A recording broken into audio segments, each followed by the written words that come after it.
ایک بار پھر صلوات پڑھیں.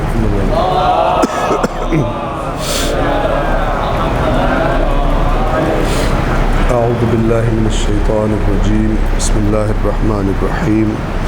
الحمد للہ رب العالمین، والصلاة والسلام علی سید الانبیاء والمرسلین وعلی اہل بیتہ الطیبین الطاہرین المعصومین واللعنۃ الدائمۃ علی اعدائہم اجمعین من یوم عداوتہم الی قیام یوم الدین. قال اللہ تعالی فی القرآن الحکیم وهو اصدق القائلین. اعوذ باللہ من الشیطان الرجیم. بسم اللہ الرحمن الرحیم.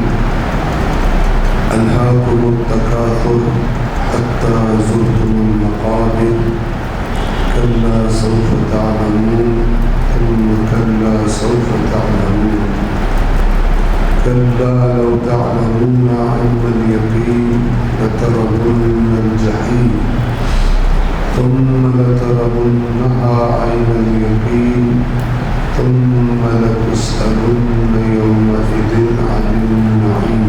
صدق الله العلي العظيم. صلى الله عليه وسلم.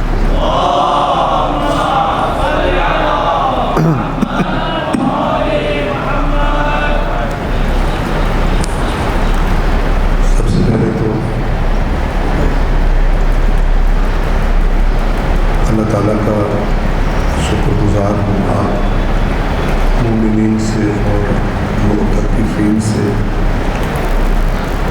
بات کرنے کا اور آپ کی زیارت کا موقع ملا ہے لیے، اور آپ سب کے لیے بالخصوص دعا گو ہوں کہ اللہ تبارک و تعالیٰ نے اس بہترین مہینے میں جو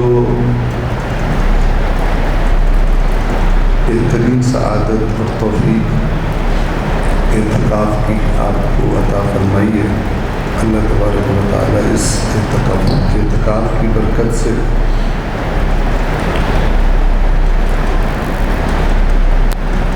بہترین نعمتیں اور رحمتیں جو اللہ اعتکاف کے ذریعے اپنے بندوں کو عطا فرماتا ہے، آپ سب کو انشاءاللہ عطا فرمائے. آپ کے سامنے قرآن کریم کی ایک مختصر سی سورۃ التکاثر بیان کی ہے. سورہ مبارکہ مختصر ہے بالکل، لیکن اس میں جو نقطہ بیان کیا گیا وہ نقطہ ہماری اصلاح، ہدایت یا گمراہی کو سمجھنے میں، اپنی حالت کو پرکھنے میں ایک بنیادی ترین مقام رکھتا ہے اور اہمیت رکھتا ہے. آپ دیکھیں، قبل اس کے کہ میں اس سورت کی آیات کی طرف آؤں، ایک تھوڑا سا پس منظر آپ کی خدمت میں، ایک مقدمہ آپ کی خدمت میں عرض کرنا چاہتا ہوں، اور وہ مقدمہ آپ کے اس اعتکاف سے بہت زیادہ کنیکٹڈ ہے، بہت زیادہ مربوط ہے. اعتکاف کسے کہتے ہیں؟ دنیا سے کٹ کے، دنیا سے الگ ہو کے، دنیا کے کام چھوڑ کے اللہ کی رضا کی خاطر اللہ کے گھر میں بیٹھنا تاکہ اس کی عبادت کی جا سکے. اور اعتکاف کی ایک بہت بڑی عبادت تفکر ہے. اور میں آپ سے ریکویسٹ کروں گا اور آپ کو تجویز دوں گا، سجیسٹ کروں گا کہ اعتکاف کے دوران کچھ وقت اپنے لیے لازمی ایسا رکھیں جس میں آپ تنہا بیٹھیں، اکیلے بیٹھیں، آپ کو کوئی ڈسٹرب نہ کرے، اور اس میں اپنی گزشتہ زندگی کا جائزہ لیں، اپنے اچھے اور خدا نخواستہ برے کام، غلطیاں، گناہ ہم سب گناہ گار ہیں۔ اللہ تبارک و تعالیٰ کے محضر میں، اس کے حضور میں ہر وقت ہم ہیں، اور اس کے حضور میں ہم بہت کوتاہیاں کرتے ہیں، اس کی حق ناشناسی کرتے ہیں، بے قدری کرتے ہیں۔ تو ایک فہرست بنائے، میں نہیں کہہ رہا کہ فہرست بنا کے لکھیں آپ، وہ اللہ کے پاس لکھا ہو، لیکن اپنی اچھے کاموں اور برے کاموں کو آپ ذہن میں لائیں کہ جب سے ہوش سنبھالا ہے کیا کیا مین سرگرمیاں رہیں، محفلیں، دوست،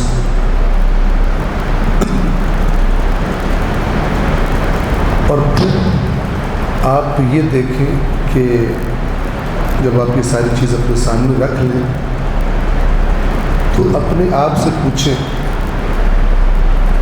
کہ یہ جو میں نے زندگی گزاری ہے ابھی تک، یہ اس قابل ہے کہ میں فخر سے اللہ کو پیش کروں؟ کون کون سے کام ایسے ہیں کہ جن کو میں بڑے فخر سے اللہ کے سامنے پیش کر سکتا ہوں، اور کون کون سے کام اس ماضی میں، میرے پاسٹ میں ایسے ہو گئے ہیں مجھ سے کہ جن کو میں کبھی نہیں چاہوں گا کہ ان کاموں کو ساتھ لے کے میں اللہ کی بارگاہ میں پیش ہوں۔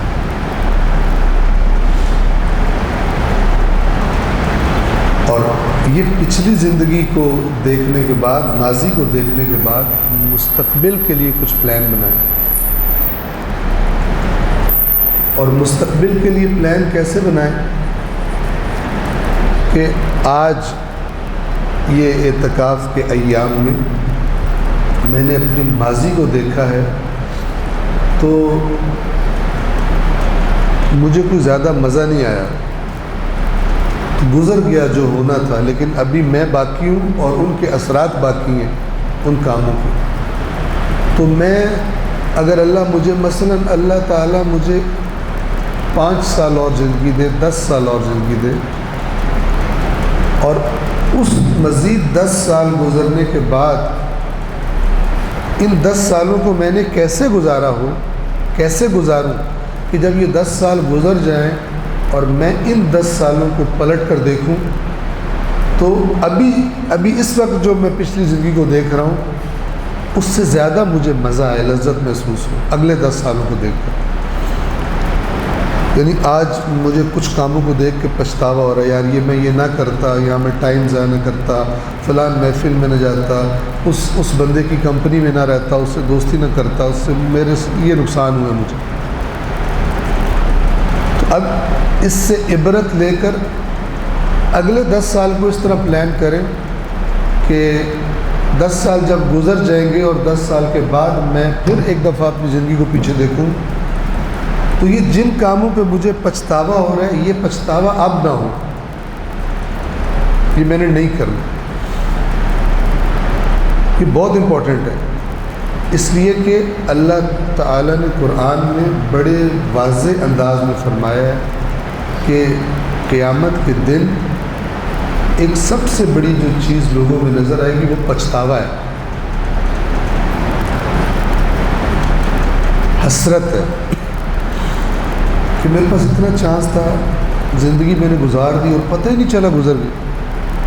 آپ کسی بوڑھے آدمی سے پوچھیں جس کی 80 سال عمر ہو، 70 سال عمر ہو، مثال کے طور پر آپ سے پوچھیں کہ آپ کی جو پچھلی زندگی ہے کیسے گزری، کہے گا یار پتہ ہی نہیں چلا۔ اور یہی بات اگر آپ فرض کریں 1000 سال کا بندہ بیٹھا ہو آپ کے سامنے، اس کو بھی آپ کہیں گے پچھلی زندگی، کہے گا پتہ نہیں چلا۔ اور وہ لوگ جن کی مثلاً ایج زیادہ ہوتی ہے، مثلاً میں خود آپ سے کہتا ہوں جب اپنے کلاس فیلوز سے کہ جو اب ان کی ایج بھی زیادہ ہو گئی ہے، کلاس فیلوز سے ملتے ہیں، بچپن کے دوستوں سے ملتے ہیں، تو کبھی کبھی یہی کہتے ہیں یار دیکھو پتہ ہی نہیں چلا، ہماری داڑھی سفید ہو گئی، بڈھے ہو گئے، ابھی کل کی بات ہے ہم یوں کھیل رہے ہوتے تھے اور یہ بھاگ رہے ہوتے تھے اور یہ چھلانگیں لگا رہے ہوتے تھے، وہ پتہ ہی نہیں چلا، اور بچے ہمارے بڑے ہو گئے، پتہ نہیں چلتا. یہ بہت ہی سموتھ دن اور رات کا چکر ہے، پتہ ہی نہیں چلتا اور چلے جاتے، اور پھر حسرت رہ جاتی. اللہ تعالیٰ فرماتا ہے كَذَلِكَ يُرِيهِمُ اللَّهُ أَعْمَالَهُمْ حَسَرَاتٍ عَلَيْهِمْ، اس طرح اللہ ان کے اعمال حسرتیں بنا کر انہیں دکھائے گا. ایسا اس اعتکاف میں تفکر بہت بڑی عبادت ہے، سوچنا بہت بڑی عبادت ہے. البتہ سوچنا کا یہ نہیں ہے کہ کون کون سے کام ابھی میں نہیں کر پا رہا، نعوذ باللہ، الٹے سیدھے، اور جیسے ہی یہاں سے نکلوں گا پھر دوبارہ وہی دوستیاں اور وہی سارا کچھ، وہ سوچنا نہیں. سوچنا اپنی اللہ کی بارگاہ میں اپنی کمیوں اور کوتاہیوں کے بارے میں کیا کر بیٹھا ہوں اور کیا مجھے نہیں کرنا آئندہ، کیا اصلاح کرنا، یہ سوچنا.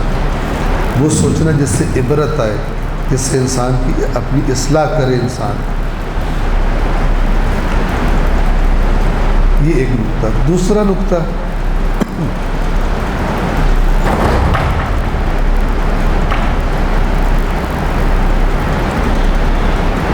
ایک عقل مند آدمی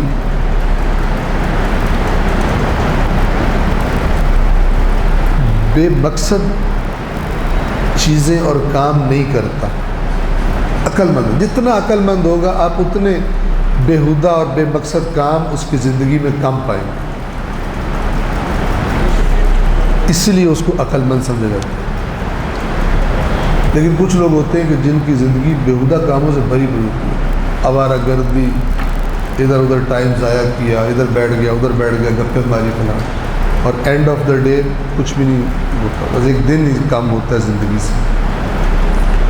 لیکن کچھ لوگ ہوتے ہیں کہ وہ اپنے وقت کو قیمتی سمجھتے ہیں اور پلان کرتے ہیں کہ میں نے کتنا وقت، کیا کیا چیزیں میرے لیے ضروری ہیں، اور میں نے کتنا وقت کس چیز کے لیے مختص کرنا ہے. پلان کرتے ہیں، عاقل ہوتے ہیں، سنجیدہ ہوتے ہیں. اگر ان کے کام کا وقت ہو اور کوئی انہیں کہے کہ یار آؤ ہم نے پارٹی رکھی ہے بڑا زبردست، کہتا سوری، آپ کو اگر مجھے بلانا تھا آپ کو پہلے مجھے پوچھنا چاہیے تھا کہ میرا یہ ٹائم کام کیا ہے یا میرا ٹائم پارٹی کرنے کا، میں نہیں آ سکتا، معذرت، اچھے انداز میں. اور کچھ لوگ ایسے ہیں کہ ان کو جہاں سے بھی پارٹی ہو، ضروری کام بھی چھوڑ کے خواہش پرستی عادت پڑ گئی ہو، خواہش کو روک نہیں سکتے، کنٹرول نہیں کر سکتے. تو ان سے گناہوں کی بہت توقع ہوتی ہے، جہاں موقع ملے کر لیں، کنٹرول نہیں ہے خود پر. لیکن عاقل پلان کرتا ہے، یہ کرنا ہے یہ نہیں کرنا. ایک سمجھدار اسٹوڈنٹ جو چاہتا ہے کہ میں بہت اچھے نمبر لوں، وہ پلان اور قربانی کے بغیر، خواہشات کی ایٹ لیسٹ کچھ خواہشات کی قربانی کے بغیر یہ نہیں ہو سکتا. اور شاید آپ نے دیکھا ہو کہ آپ کے آس پاس یا آپ خود کوئی بہت ہی پڑھنے والا بچہ ہو جو بڑا منظم ہو، تو بعض جو لوفر ٹائپ کے ہوتے ہیں وہ کہتے ہیں کتابی کیڑا بے وقوف، بار بار کتاب میں گھسا رہتا ہے، ہم موجیں کر رہے ہیں، انجوائے کر رہے ہیں زندگی، لیکن وہ ان کو لفٹ نہیں کراتا کیونکہ اسے پتہ ہوتا ہے اس لوفر بازی کا انجام کیا ہے. اور جہاں پہ میں پہنچنا چاہتا ہوں وہ لوفر بازیوں سے نہیں پہنچ سکتا. مجھے منظم خود اپنی ٹائم کو پلان کرنا ہے، منظم کرنا ہے، اور میں وہاں پہنچوں گا، تب میں وہاں پہ پہنچوں گا. اور اس پہ توجہ کیجیے کہ جو کھیل کود نہیں رہا، بے ہنگم منظم ہے، کھیلتا ہے لیکن پلاننگ ہے، ٹائم اپنا ایک شیڈول بنایا اس میں، اور زیادہ ٹائم محنت کرتا ہے، زحمت اٹھاتا ہے، خود پہ کنٹرول کرتا ہے اپنی خواہشوں پر. لیکن جب یہ ایگزام کلیئر کر لیتا ہے اور اچھے نمبر لے لیتا ہے، یہ بات توجہ کریں، تو اس کامیابی کا ایک عجیب اثر ہوتا ہے اس پر. وہ تمام گزرا ہوا وقت کہ جو اس نے اپنے اوپر سختی کی تھی، اور اس وقت دل کچھ اور کر رہا تھا اور اس نے دل کی نہیں مانی تھی، تکلیف اٹھائی تھی، وہ ساری تکالیف منزل پر پہنچ جانے کے بعد وہ ساری تکالیف لذت بن جاتی ہیں. لذت سمجھ رہے ہیں؟ یعنی منزل پر پہنچنے کے لیے جو اس نے تکالیف اٹھائی تھی، جب اٹھا رہا تھا تو تکلیف تھی، لیکن جب منزل پہ پہنچتا ہے تو اسی اپنی تکلیف کو لوگوں کو فخر سے بتاتا ہے، اور اس تکلیف کا بتاتے ہوئے اس کو مزہ آ رہا ہوتا ہے کہ میں نے یہ زحمت کی. وہ تکالیف لذت میں کنورٹ ہو جاتی ہے. قیامت میں بھی یوں ہی ہوگا. فَأَمَّا مَنْ أُوتِيَ كِتَابَهُ بِيَمِينِهِ، اور جس کا رزلٹ کارڈ اس کے دائیں ہاتھ میں دیا جائے گا، فَيَقُولُ هَاؤُمُ اقْرَءُوا كِتَابِيَهْ، تو وہ پکار کے کہے گا نمبر دیکھو میرے نمبر، سب کو پکار کے کہے گا چیک کرو میں نے کتنے نمبر لیے. زبردست. اور اس کو اصلاً بھول جائے گا کہ مجھے کوئی مار پڑی تھی یا میں نے تنگی میں دن گزارے تھے، صرف حلال پہ میں رک گیا تھا، حرام کا تھا ڈھیر. مجھے کہہ رہے تھے ساتھ والے، ایک دوست نے کہا بھی تھا یار کچھ نہیں ہوتا، اللہ تعالیٰ معاف کر دیتا ہے، پہلے کر لے اپنے ضروری. میں نے نہیں کی. میرا رزلٹ کارڈ پڑھو، میں کتنا زبردست نمبر آیا. وہ جو میں رک گیا تھا کیا نمبر آیا؟ انی ظننت انی ملاق حسابیہ. یہ خوشی سے پکار کے بتا رہا ہوگا کہ تمہیں پتہ ہے مجھے پورا یقین تھا کہ حساب ہونا ہے، ان سب کاموں کا حساب ہونا ہے. انی ظننت انی ملاق حسابیہ، کہ مجھے اس حساب سے ملاقات کرنی ہے. اللہ فرماتا فہو فی عیشۃ راضیہ، وہ پھر رضایت والی زندگی گزارے گا. پھر آگے جا کے فرماتا ہے سورۃ الحاقہ کی آیات ہے یہ، وَأَمَّا مَنْ أُوتِيَ كِتَابَهُ بِشِمَالِهِ، اور جس کو اس کا رزلٹ کارڈ بائیں ہاتھ میں پکڑایا جائے گا. بائیں ہاتھ میں دینا ہی علامت ہوگی کہ فیل ہے.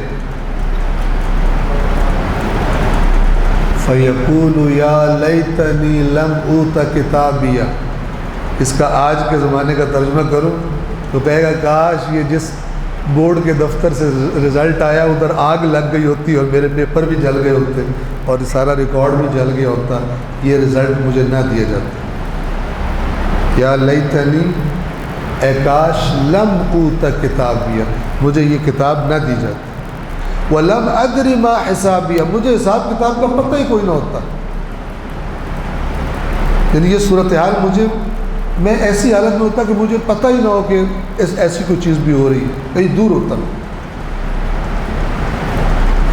پھر کہے گا ما اغنا عنی مالیہ، وہ جو میرا مال تھا، یعنی یہ خود پچھتاوے اور حسرت کے مارے خود بتائے گا لوگوں کو اہل محشر کے سامنے کہ وہ میرا مال میرے کچھ بھی کام نہیں آیا. ابھی آج اس سچویشن میں ما اغنا عنی مالیہ، میرا مال میرے کسی کام نہیں آیا. حالانکہ عنی سلطانیہ، اور وہ جو میرے پاس پاور تھی وہ بھی ہلاک ہو گئی. یہاں پہ مجھے کوئی میرا بس ہی نہیں چل رہا. میں لوگوں کو بڑی بڑی دلیلیں دے کے قائل کر لیتا تھا، سب اڑ گیا. آج میرے پاس کوئی دلیل نہیں ہے جو اللہ کو دے سکے اور اس انجام سے بچ سکے. تو اللہ تعالیٰ نے اینڈ دکھا دیا ہے تاکہ انسان، دو اینڈ دکھائے ہیں انسان کی فلم کے، ایک اچھا اینڈ ہے اور ایک برا اینڈ. دونوں دکھا دیے تاکہ انسان اپنی زندگی کی مووی کو صحیح پلان کرے کہ میں اچھے اینڈ تک پہنچنے کے لیے کیا کروں. میں عرض کر رہا تھا کہ ہر عقل مند انسان فضول کام نہیں کرتا. جتنے فضول کام کم ہیں، بےہودہ بے مقصد کام کم ہے، اتنا عقل مند. جتنے زیادہ ہیں اتنا بے وقوف. تو ایک عقل مند انسان جب بیٹھ کر چیزوں کو سوچتا ہے، اپنی زندگی کو دیکھتا ہے، اس دنیا کو، کائنات کو دیکھتا ہے، اس کے ذہن میں ایک سوال آتا ہے. آپ کے ذہنوں میں بھی حتماً آیا ہوگا اور کئی بار آیا ہوگا. وہ یہ کہ اینڈ کیا ہے؟ میں بھاگ رہا ہوں، میں پڑھائی کر رہا ہوں، میں کمائی کر رہا ہوں، میں جاب کر رہا ہوں، میں کاروبار کر رہا ہوں، میرے پاس بہت زیادہ ہو جائے، سب چیزیں مجھے مل جائیں، پھر اس پھر کے بارے میں جب آپ سنجیدہ بیٹھ کے سوچتے ہیں تو انسان کو ایک عجیب سی کیفیت تاری ہوتی ہے، کیا ہونا ہے میرے ساتھ؟ کیونکہ یہ تو کنفرم ہے کہ کیفیت یہی نہیں رہے گی۔ مولا فرماتے ہیں موت نام کی چیز نے عقل مندوں کی دنیا کی لذتوں کو پھیکا کر دیا، یعنی فل موج مستی میں بیٹھا ہوا ہے، اچانک اسے خیال آتا ہے، سوچ رہا ہے میرے پاس کیا نہیں ہے، میں جو مرضی خرید لوں اپنے لیے، جو مرضی کر لوں، یہ سوچتے سوچتے اچانک ٹھک سے موت کا خیال آتا ہے، اس کو پھیکی پڑ جاتی ہے، وہ جو نشہ چڑھا ہوا ہوتا ہے وہ ٹوٹنا شروع ہو جاتا ہے، کیونکہ اسے پتہ ہے کہ سب مر رہے ہیں اور میں نے بھی، جو اللہ کو نہیں مانتے موت پر ہو بھی ان کو بھی زبردستی ایمان لانا پڑتا ہے۔ تو مولا فرماتے ہیں موت نے دنیا کی لذتوں کو عقل مندوں کے لیے، جو سوچنے والے پھیکا کر دی، ورنہ ہو سکتا ہے کیونکہ بندہ گائے بھینس کی طرح زندگی گزار رہا ہو، جو سوچتی نہیں، اس کا سارا فوکس ہوتا ہے وہاں سبزہ ہے، وہاں جا کے چرنا ہے، پھر وہاں پہ واش روم بھی وہیں پہ کر دینا ہے، پھر نسل بڑھانی ہے، پھر سو جانا ہے، پھر جگالی کرنی ہے، پھر چرنا ہے، یعنی یہ جن کی زندگی ہوتی ہے چرنے چرانے والی اور سونے سلانے والی، اور ان کو مقصد یہ ہوتا ہے، وہ تو اللہ نے کہا یہ چارپائے ہیں، بلکہ چارپائیوں سے بھی بدتر ہے۔ یہ بات ہو رہی ہے ان کی، مولا بھی کیا فرما رہے ہیں، جو عقل والے ہیں ان کے لیے موت نے دنیا کی لذتیں پھیکی کر دی، اور وہ جب جیسے ہی موت کا خیال آتا ہے پھر ان کی سوچ ادھر چل پڑتی ہے، یار اینڈ کیا ہے۔ میں خود ایسے لوگوں سے ملا ہوں کہ میرا ایک دوست تھا،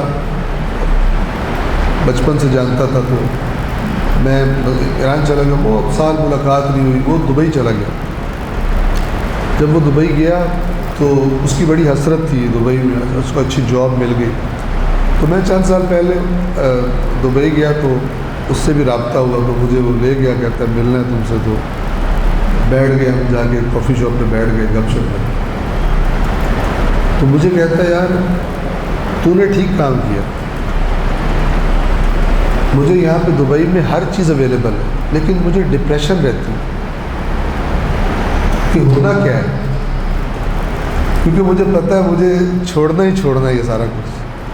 تو میں جب یہ سوچنے لگتا ہوں تو میرا دماغ چل پڑتا ہے اس سائڈ پر کہ یہ ساری جو چمک دمک ہے، ساری سہولیات ہیں، یہ میرے پاس نہیں رہنی، تو میں ڈپریس ہو جاتا ہوں کہ میں کیا کروں۔ تو اور پھر اس نے اس طرح کی باتیں کی کہ مجھے جو ہے نا اب اللہ کی طرف کچھ رغبت ہوتی ہے، ورنہ بالکل دین سے بالکل یعنی کوئی اس کا وہ نہیں ہے۔ لیکن اس وقت میں نے فرسٹ ٹائم اس کے منہ سے سنا کہ یار دین جو ہے نا وہ سیٹسفیکشن، ورنہ یہ انسان پیک حاصل کر لے دنیا کی پھر بھی ڈپریشن ہو جاتی ہے اس کو، یہ سوچ کر کہ یار مجھ سے یہ چلا جانا ہے، اور مجھے کسی نے اس سے الگ کرتے ہوئے پوچھنا بھی نہیں ہے کہ آپ یعنی آپ کے پاس 3 دن اور ہیں، 4 دن اور ہیں، جی بھر کے انجوائے کر لیں، پھر آپ نے پوچھنا بھی نہیں کسی نے، اور مجھے الگ کر دیں گے، تو میں بہت ڈپریس ہو گیا۔ پھر سوال کرتا رہا دینی فلان، تو اعتکاف کو آپ استعمال کریں اس سوال کے جواب کے لیے کہ میں کیوں ہوں یہاں پر، اور پھر اس سوال کا جواب اللہ سے لینے کی کوشش کریں۔ سب سے بیسٹ جواب اللہ کے پاس اور کسی کے پاس، اور اللہ تعالیٰ کے جواب قرآن مجید میں موجود ہے۔ آپ اللہ سے پوچھیں گے یا اللہ مجھے کیوں اس دنیا میں بھیجا ہے، آپ کو جواب ملے گا لیعبدون، تاکہ تم مجھے جھکے۔ اپنے اختیار سے کہیں اور مت جھک، مجھے جھک، یہ دیکھنا چاہتا ہوں۔ نہیں سمجھ آئی؟ لِيَبْلُوَكُمْ أَيُّكُمْ أَحْسَنُ عَمَلًا، میں نے تمہیں اس لیے بھیجا کہ میں تمہیں آزماؤں، ٹیسٹ لوں تمہارا، تم میں سے بہترین عمل کون کرتا۔ یہ اللہ کے جواب۔ اور پھر اللہ دوسری سائڈ سے کہتا ہے کہ وَمَا خَلَقْنَا السَّمَاءَ وَالْأَرْضَ وَمَا بَيْنَهُمَا بَاطِلًا، مت سمجھنا ہم نے آسمان کو اور زمین کو بے مقصد پیدا نہیں کیا۔ اگر اس طرح کا تمہارا نظریہ بن گیا، ذَلِكَ ظَنُّ الَّذِينَ كَفَرُوا، یہ اس طرف وہ لوگ جاتے ہیں جو نہیں ماننا چاہتے، جنہوں نے کفر یعنی نہ ماننا، جنہوں نے میری بات نہ ماننے کی ٹھان لی ہے۔ اور یہ ٹھانی کیوں ہے؟ کس بات نے انہیں کہا ہے کہ نہ مانو اللہ؟ ان کی خواہشات نے، اس دنیا کی چمک دمک نے، اپنی وہ کام یہ چھوڑنا نہیں چاہتے۔ اور چونکہ اللہ کی ذات کا تصور اور اللہ کی بات مان لینا کہتا ہے کہ حرام کام مت کرو، جنہیں یہ چھوڑنا نہیں چاہتے تو یہ ادھر مائل ہو جاتے ہیں، کچھ بھی نہیں ہے، مر کے مٹی ہو جانا سارا۔ ذَلِكَ ظَنُّ الَّذِينَ كَفَرُوا، یہ کافروں کا گمان ہے کہ ہم نے، اللہ نے آسمان و زمین باطل پیدا کی، بے مقصد پیدا کی۔ اور جو اس طرف چلا گیا، جس نے اس کائنات اور اپنی زندگی کے بارے میں یہ نظریہ بنا لیا، تو پھر خبردار ہو جاؤ، فَوَيْلٌ لِّلَّذِينَ كَفَرُوا مِنَ النَّارِ، تو ہلاکت ہے کفر اختیار کرنے والوں کے لیے جہنم کی آگ کی شکل میں۔ ایک صلوات پڑھیں محمد والے۔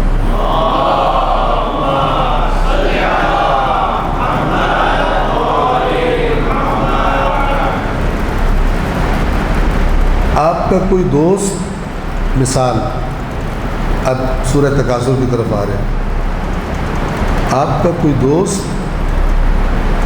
اس نے جو بہت ہی بے روزگاری کا شکار رہا ہو، بہت تنگ دستی میں دن گزار رہا ہو، اور ایک دن اس کو بڑی اچھی زبردست جاب کی آفر آئے، آپ کو فون کرے، یار قسمت کھل گئی، بہترین جاب مجھے آفر ہوئی ہے، اور میں نے مثلا کل صبح 10 بجے مجھے حیدرآباد پہنچنا ہے انٹرویو کے لیے۔ آپ اس کو کنگریچولیشنز، مبارک، زبردست، بیسٹ آف لک۔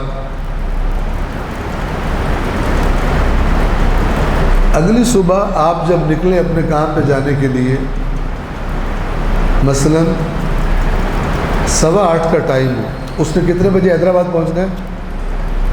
10 بجے۔ کراچی سے کتنا ٹائم لگتا ہے؟ 1.5 گھنٹہ، 2 گھنٹے؟ جی 2 گھنٹے۔ 8:15 بجے ہوں صبح کے، اور آپ دیکھیں کہ آپ کا دوست ایک بندر نچانے والے کا تماشا دیکھ رہے ہیں، آپ کہیں گے اس کو انکار ہو گیا نوکری سے؟ آپ اس کے پاس جائیں، وہ 10 بجے کیوں نے کہا تھا نوکری کے لیے جانا ہے، انہوں نے منع کر دیا، کہا نہیں انہوں نے تو کہا 10 بجے پہنچنا ہے، 10 بجے تجھے وہاں پہنچنا ہے، یہ کیا فضول حرکت کر رہے تھے؟ میرا یار میں بس نکل رہا تھا تو میں نے دیکھا بندر بڑا زبردست ڈانس کر رہا، تو میرا دل کیا کہ میں یہ ڈانس دیکھنا شروع کروں۔ آپ اس سے کہیں گے تیرا دماغ تو نہیں خراب ہو گیا؟ بندر کا ڈانس دیکھنے کے لیے تو بے روزگار مر رہا ہے، قرضے تیرے اوپر چڑھے ہوئے ہیں، بھوکا مر رہا ہے تو، اور تجھے اتنی اچھی جاب کی آفر ہوئی اور تو دگدگی پہ رک گیا۔ کیا کہیں گے آپ اسے؟ جو آپ کے منہ میں آئے گا، پاگل، بے وقوف، گدھا۔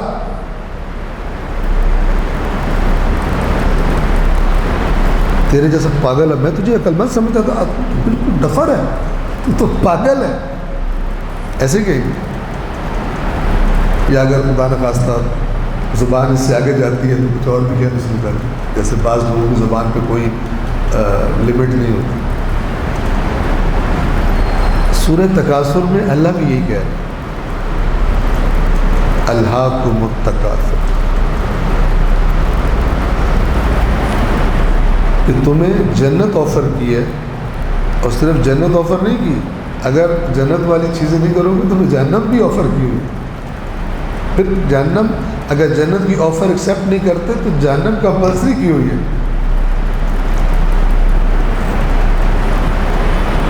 وہ اتنی زبردست جگہ ہے، اتنی زبردست رہنے کی اور کمفرٹس کی اور آرام و آسائش کی جگہ ہے، ہم نے تمہیں آفر کی ہے، تم اس سے بھول کر اس دنیا میں لگے ہوئے.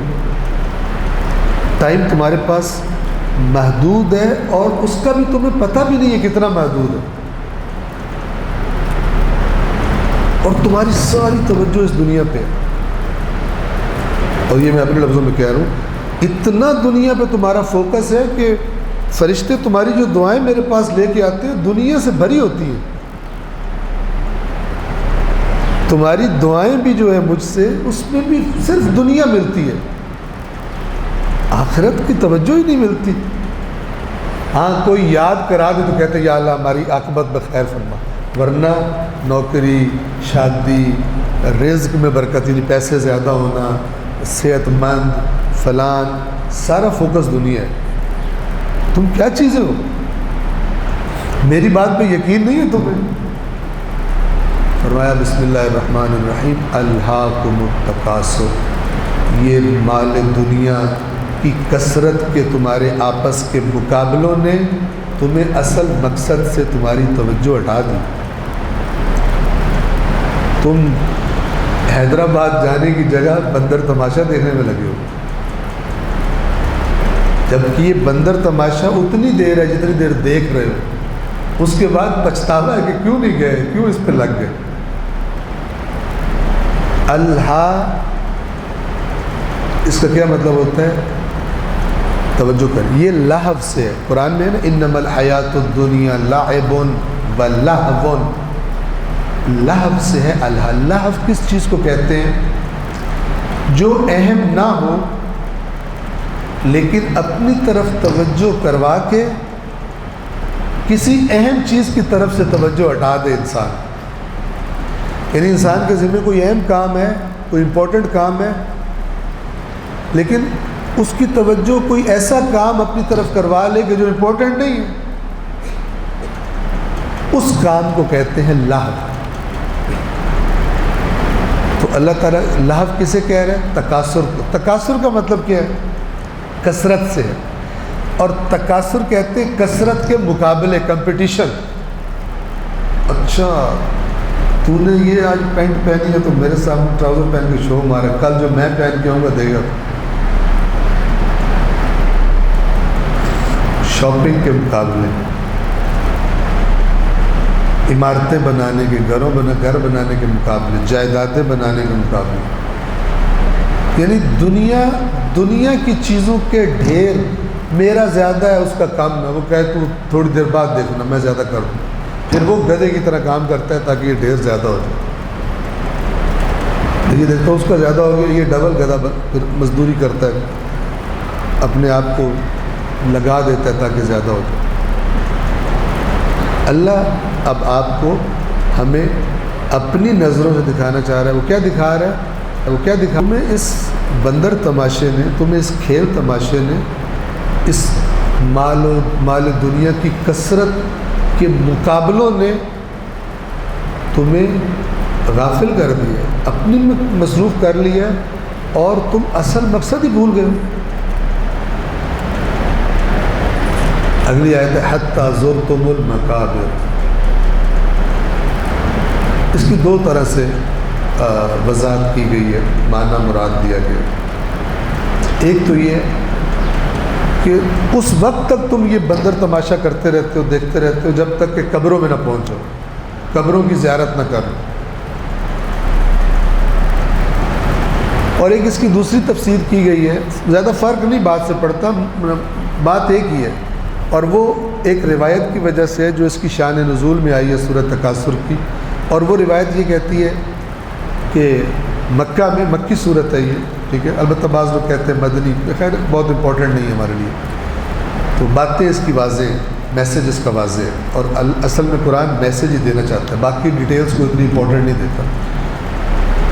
تو اللہ تبارک و تعالیٰ، ہاں وہ روایت یہ کہتی ہے کہ مکہ میں کفار کے دو قبیلے ایک دوسرے پر فخر و مباحات کر رہے تھے، کہہ رہے تھے ہمارے قبیلے والے اس چیز میں آگے ہیں، دوسرے کہہ رہے تھے چل ہمارے والے آگے۔ تو مال پہ فخر کر رہے تھے، اولادوں پہ فخر کر رہے تھے۔ تو پھر بات اس پہ آئی کہ تعداد کس کی زیادہ ہے، تو مثلا ایک نے کہا ہوگا کہ تعداد ہماری زیادہ ہے تم سے، دوسرے نے کہا نہیں ہے، نہیں مردے بھی گنو تب پتہ چلے گا کون زیادہ ہے۔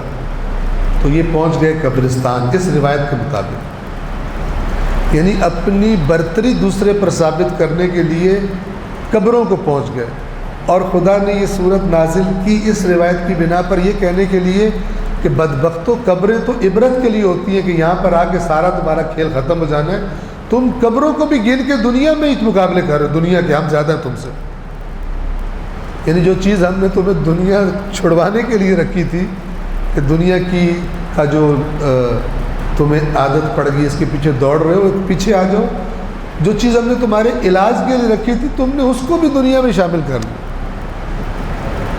دونوں صورتوں میں بات ایک ہی ہے، چاہے یہ کہا جائے کہ تمہیں یہ کثرت کے مقابلوں نے، مال جمع کرنے کے مقابلوں نے اپنے مقصد سے غافل کر دیا ہے، تب تک یہ غفلت تمہاری باقی ہے جب تک کہ قبروں میں نہ پہنچ جاؤ، یہ مانا، یا یہ مانا کہ تمہیں اتنا بہکایا اس آپس میں دونوں قبیلوں میں کون بڑا ہے، کون زیادہ ہے، کس کے مال زیادہ ہے، کہ حتیٰ اس کام کے لیے تم نے قبروں کو بھی بیچ میں شامل کر لیا، وہاں پہنچ گئے ہو اور وہ گن رہے ہو، ان کی زیارت کر رہے ہو۔ صلوات پڑھیں محمد والے۔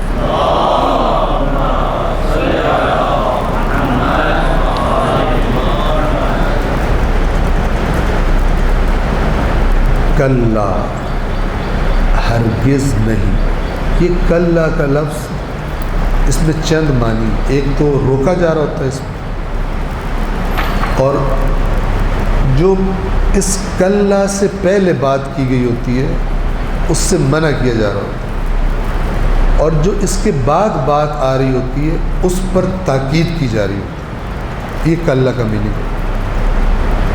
کلا یعنی غلط ہے تمہارا یہ کام جو تم کرو، چھوڑ دو اس کو، اور اس کی سوچو جو ہم تمہیں بتا رہے ہیں، سوف تعلمون، بہت جلد تمہیں علم ہو جائے گا، ثم کلا سوف تعلمون، یہ ریپیٹ کیا، یعنی یہ تاکید بہت زیادہ ہے۔ آپ ایک بندہ کسی جرم کی پلاننگ کر رہا ہو، آپ کا جاننے والا ہو، آپ اسے کہیں خبردار مت کر، پکڑا جائے گا، آپ کو لگے کہ رہ گئی کسر، آپ پھر کہیں سن رہے، خبردار کر رہا ہوں تجھے کہ اس کام میں تو حتماً پکڑا جائے گا۔ اگر اس کو یقین آ جائے آپ صحیح کہہ رہے ہیں تو پھر وہ نہیں کرے گا، لیکن آپ کی بات کو اٹھا کے سائڈ پہ پھینک دیں اور وہ جرم کرنا ہے، وہ اتنا اس نے اپنے آپ کی طرف کھینچ لیا ہو کہ وہ کر دے، تو اللہ یہاں پہ کہہ رہے کلا سوف تعلمون، ثم پھر کلا سوف تعلمون، یہ تمہارے یہ دنیا کے مقابلے چھوڑ دو، تم عنقریب تمہیں علم ہو جائے گا۔ کس چیز کا علم ہو جائے گا؟ کلا، یعنی یہ تاکیدوں سے بھری ہوئی ہے، غلط وے آف لائف سے اور غلط وے آف تھنکنگ سے روکنے کی تاکید اور صحیح طرف توجہ کرنے کی تاکید۔ کیا فرما رہے؟ کلا لو تعلمون علم الیقین، اگر تمہارے پاس علم الیقین ہوتا، علم الیقین کسے کہتے ہیں؟ جس میں شک نہ ہو، یعنی اگر جو باتیں تمہیں میں بتا رہا ہوں اگر تمہیں ان کے بارے میں یقینی علم ہوتا، لَتَرَوُنَّ الْجَحِيمَ، تو تم ضرور ضرور جہنم کو دیکھ لیتے، اس آنکھ سے نہیں، اپنے یقین کی آنکھ سے، اپنے یقین کی آنکھ سے۔ اور میرے ذہن میں روایت آ گئی، اصول کافی میں موجود ہے کہ ایک صبح اللہ کے رسول مسجد میں داخل ہوئے صلی اللہ علیہ وآلہ وسلم،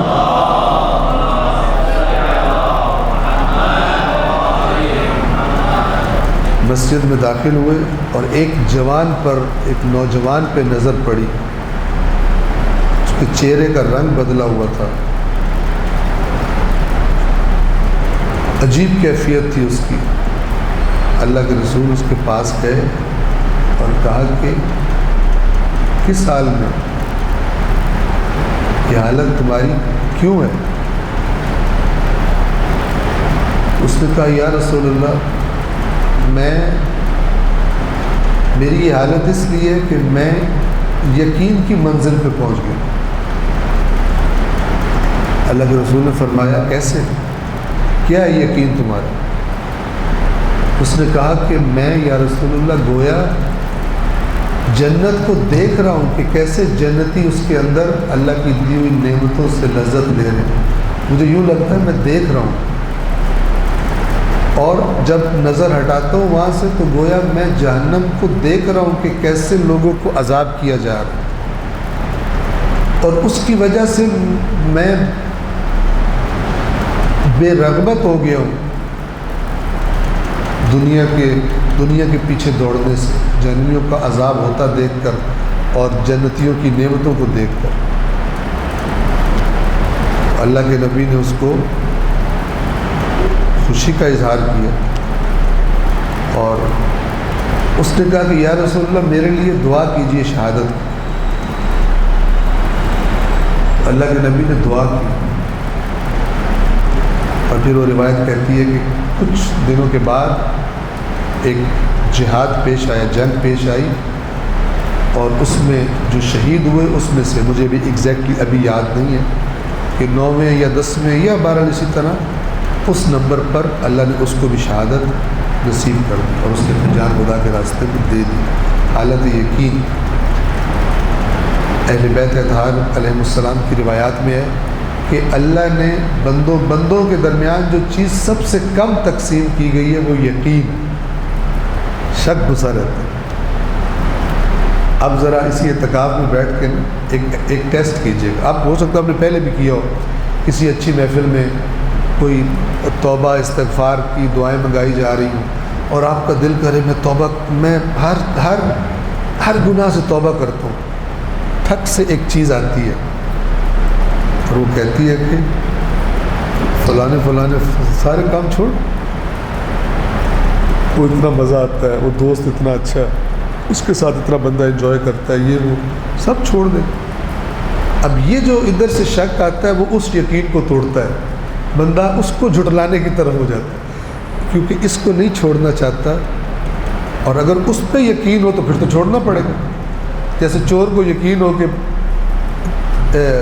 کوئی ڈائمنڈ چرانے جائے اور بالکل اٹھانے لگے، اچانک اس کو پتہ چلے کہ سیدھی نالی بندوق کی میری طرف ہے اور میں ٹچ کروں گا تو فائر ہو جائے گا، تو ساری ہوشیاری ختم ہو جائے گی، ہاتھ پیچھے کر لے گا۔ یقین اگر ہو جائے کہ گن میرے طرف سیدھی پوائنٹ ہوئی ہے اور اتنی دیر ہے جتنا میں نے ٹچ کرنا ہے، اور سیدھا میری کھوپڑی اس نے توڑ دینی، ہاتھ نہیں ہاتھ لگائے گا، یہ یقین ہوتا ہے۔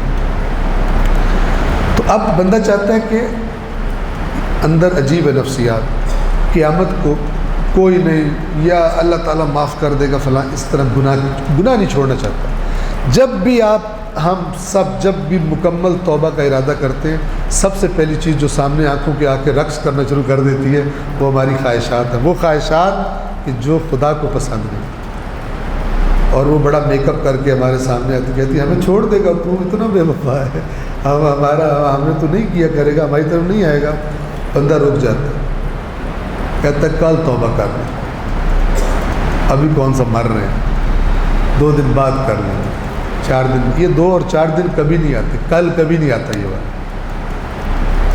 چونکہ ہر کل کے بعد شیطان کہتا ہے ایک اور کل بھی ہے، اس میں کر لینا۔ ابھی انجوائے کر. کلا لو تعلمون علم الیقین، اگر تمہارے پاس علم یقین ہوتا، لترون الجحیم، تم یہی بیٹھے بیٹھے جہنم دیکھ لیتے.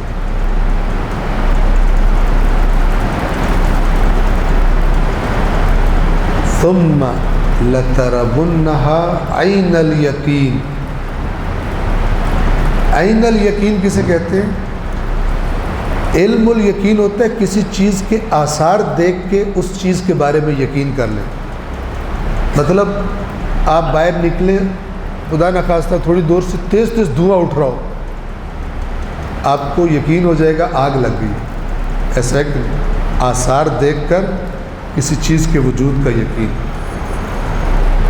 عین الیقین کیا ہے؟ آپ دوڑ کے باہر جائیں اور آگ کو دیکھ لیں، خود دیکھ لیں. بس ایک ہے آثار دیکھ کر یقین کا حاصل کرنا، ایک ہے خود اس چیز کو دیکھنا. تو اللہ تعالیٰ فرما رہا ثم لترونها عین الیقین، پھر اس کے بعد تم حتماً دیکھو گے عین الیقین سے. عین آنکھ کو کہتے ہیں. تم جہنم کو دیکھو گے، تمہیں دکھائے گا. آخری آیت ثم لتسألن یومئذ عن النعیم، اور پھر ثم پھر لتسألن، یقیناً حتماً ضرور بالضرور تم سے سوال کیا جائے گا. کس کے بارے میں؟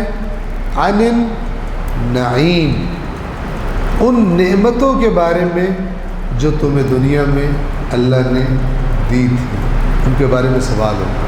ایک سوال پڑھ دیں محمد والے.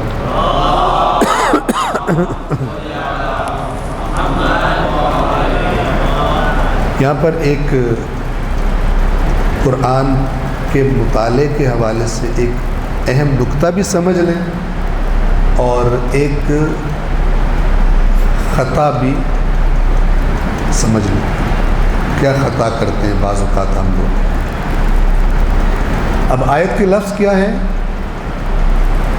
ثم لتسألن یومئذ عن النعیم، پھر یقیناً تم سے سوال کیا جائے گا نعیم، نعمتوں کے بارے میں.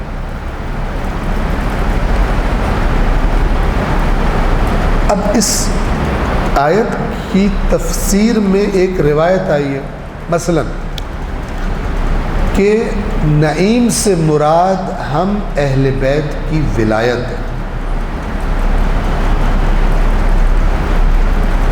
دو نقطے یہاں پر وہ سمجھ لیں انشاءاللہ مفید ہوں. پہلا نقطہ یہ ہے کہ آیا یہ جو حدیث آئی ہے اور کہہ رہی ہے کہ اس نعیم سے مراد ہم اہل بیت کی ولایت ہے، آیا اس کا مطلب یہ ہے کہ باقی نعمتیں مراد نہیں ہیں؟ ایسا نہیں.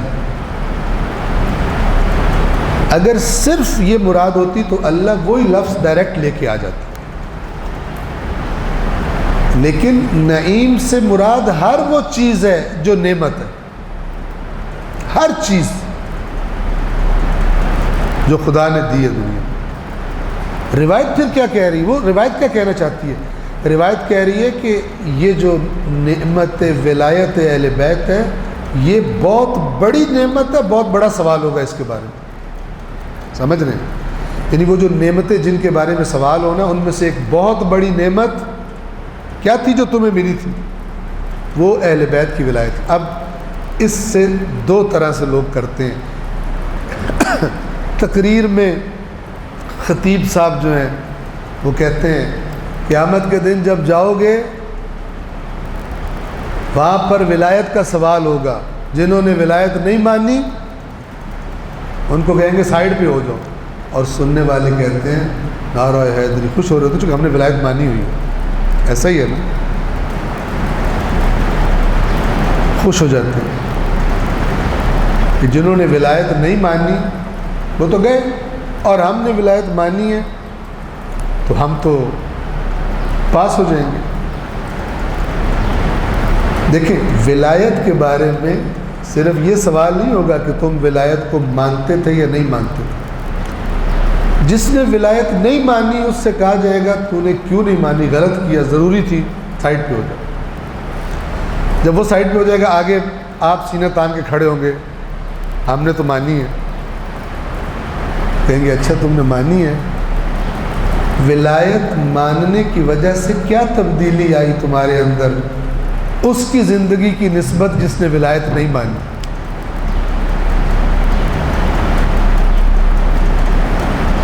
دیکھیں اللہ ایک نعمت دے، توجہ کیجیے، اللہ ایک نعمت دے اور کوئی اس نعمت کو ریجیکٹ کر دے، اس سے بھی سوال ہوگا۔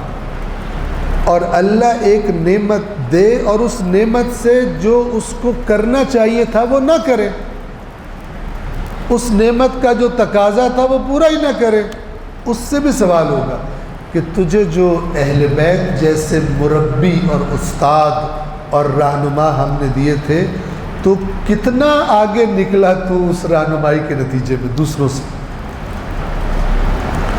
تو ہمیں عام طور پہ یہ سننے کی عادت ہے دوسروں کے خلاف بات اپنے بارے میں کوئی اپنے کہ ہمارا بھی احتساب کوئی کرنا ہے اللہ نے، جو کہ ولایت کے ماننے والے کہتے ہیں خود کو، ہم تو ولایت کو اس نگاہ سے دیکھتے ہیں کیونکہ ولایت مانتے ہیں لہذا ہمارے گناہ معاف اور ہم جنت میں۔ ایسا نہیں ہے، ایسا اس شخص کے لیے بالکل، اس کا غلط ہونا اس شخص کے لیے بالکل کلیئر ہے جو ولایت کا معنی سمجھتا ہے۔ ولایت کا معنی کیا ہے؟ ولایت اہل بیت کا کیا معنی ہے؟ میری زندگی پر اہل بیت کا حکم چلتا ہے، اہل بیت کے مقابلے میں میں کسی اور کا حکم، تو پوچھیں گے ہاں بتا تیرے اوپر اہل بیت کا حکم کیا چلتا تھا؟ نعوذ باللہ اللہ کرے کوئی بھی ایسا یہاں نہ بیٹھا، انشاءاللہ نہیں بیٹھا، تو ولایت کو مانتا تھا، گالیاں کیوں دیتا تھا اتنی؟ تیرا ہم نے جو باتیں تیری زبان سے نکلی ہیں ہم نے اس کا پرنٹ نکالا ہے، 2 جملے بولتا ہے پھر آگے گندی سی گالی پرنٹ ہو کے آ رہی ہے، 2 جملے بولتا ہے پھر گالی آ رہی ہے، تیری زبان کا پرنٹ آؤٹ گالیوں سے بھرا پڑا ہے۔ یہ کون سی ولایت نے تجھے سکھایا تھا کہ اتنی گندی گالیاں نکالنی ہوتی؟ ولایت نے تجھ پہ اثر کیوں نہیں ڈالا تیری زبان پہ؟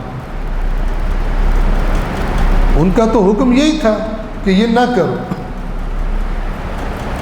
روایات میں ہے جو کہہ رہا ہوں آپ، کیا روایات میں مومن گالی گلوچ نہیں کرتا، بد زبان نہیں ہوتا، سب کرنے والا، گندی زبان استعمال کرنے والا مومن نہیں ہوتا۔ تو یہ تو جن کی تو ولایت کا کہہ رہے ہیں وہ تم نے تو یہ کہا تھا تیرا تو بڑا پڑا گالیوں سے، کوئی دن ایسا گزرا ہوگا تو نے گالیاں نہ نکالی؟ دوستوں کو بھی گالیاں نکالتا تھا جب بہت تو محبت میں آتا تھا، محبت کا اظہار بھی گالی سے کرتا تھا اور نفرت کا اظہار بھی۔ یہ تجھے کون سی ولایت نے سکھایا تھا مثلا؟ اینڈ سو آن، آگے ساری چیزیں یہ تیرے اعمال نامے سے نکل رہے، اس کا ولایت سے کوئی لنک ہمیں دکھا نکال کر کہ تو کہہ رہے تو نے ولایت مانی تھی، تو ولایت تو یہ تھی کہ اب تیری زندگی پہ کسی اور کی اتھارٹی نہیں ہے، اللہ رسول اہل بیت کی اتھارٹی ہے، یہ جو کام تیرے اعمال نامے سے نکل رہے ہیں یہ کس اتھارٹی کے کہنے پہ تو نے کیے تھے؟ تو نعمت ولایت کے بارے میں یہ والا سوال بھی ہے کہ تم اس کی بتائی ہوئی رہنمائی پر کیوں نہیں چلتے؟ تو یہ ایک مختصر سی صورت تھی کہ جو انسان کو یہ کہہ رہی ہے کہ اصلی مقصد مت بھول، بندر تماشے مت دیکھ، جو تیرے اصلی مقصد کو ڈسٹرب نہ کرے اتنا ہی کر۔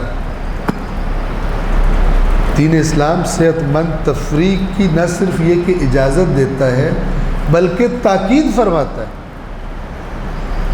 بس میں بات ختم کر رہا ہوں، ذہن میں آگے تو بتا دوں، ایک روایت ہے جس میں کہا گیا اپنے اوقات کو مثلا ان حصوں میں تقسیم کرو، ان میں سے ایک حصہ فرمایا حلال لذتوں کا، اور پھر اس کی امپورٹنس بتائی کہ کوئی یہ نہ ہو کہ اتنا زیادہ ایکسٹرا آرڈنری افراطی مسلمان ہو جائے کہ ہر لذت کو اپنا دشمن سمجھنا شروع ہو جائے۔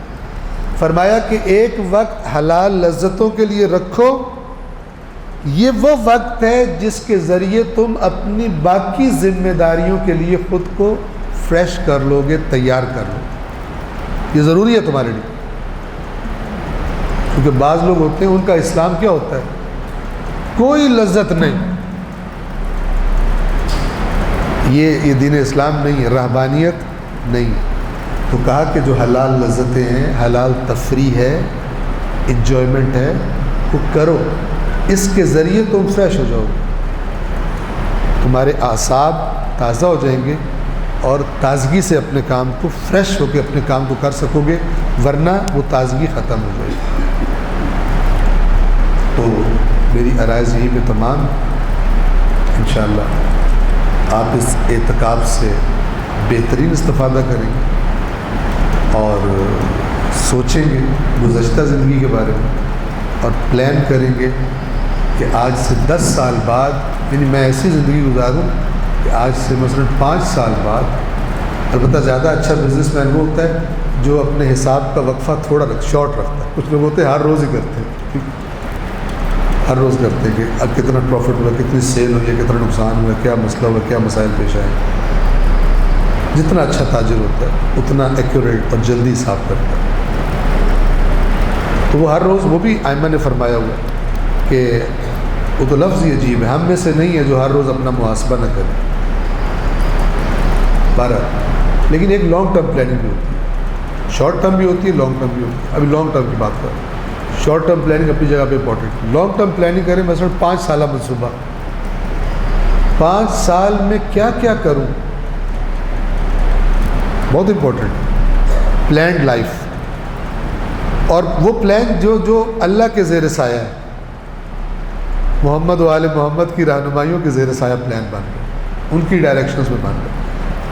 میں 5 سال کیا پلان بناؤں زندگی، کیا کیا کام، کیا کیا ٹارگٹ رکھوں کہ 5 سال کے بعد جب میں مڑ کے دیکھوں تو مجھے مزہ آئے،